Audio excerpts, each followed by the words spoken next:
From "we will take Kyiv in 3 days" to "we continue to strengthen the borders of the Kursk region," Russian troops are suffering huge losses in the war against Ukraine. So, among the mobilized from the Kursk region, the number of dead soldiers is increasing, as evidenced by the local Russian media. In addition, due to the heavy losses of fellow countrymen, the war in Ukraine is less and less supported by the younger generation of Russians. In the city of Kursk, Russia, and the region, rumors are spreading about a possible invasion of the armed forces of Ukraine. In this regard, the fortification equipment of defensive positions in the areas bordering with Ukraine continues. In the Bakhmut direction, the armed forces of Ukraine shot down a Su-24 bomber from the Wagner PMC, Russian media report.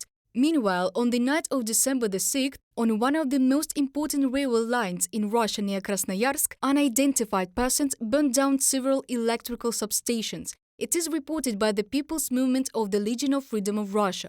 Because of this, there will be difficulties in delivering wagons with weapons to the front line via railway for the Russians. The Financial Times also writes that Ukraine no longer has limits on the range of strikes on the territory of the Russian Federation.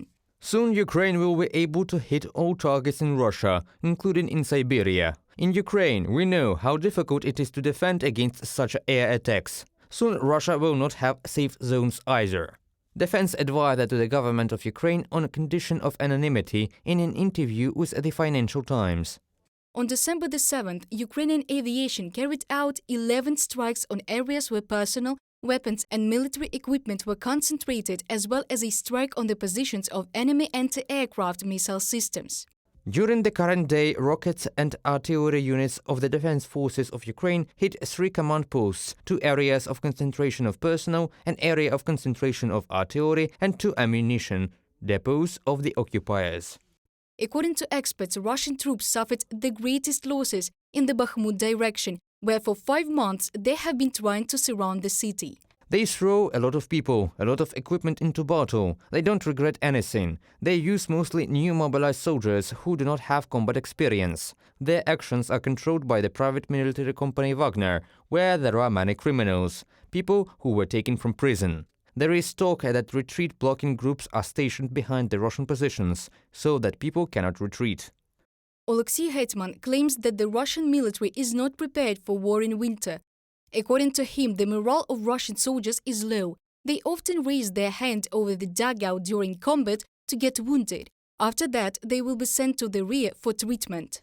Russian soldiers who are taken prisoners say that they are poorly provided with winter clothes. In general, the situation with weapons is very bad. Their material and financial support is delayed, that is, salaries. They understand that if they are sent to be slaughtered, like these small groups near Bakhmut, when they have no chance of surviving.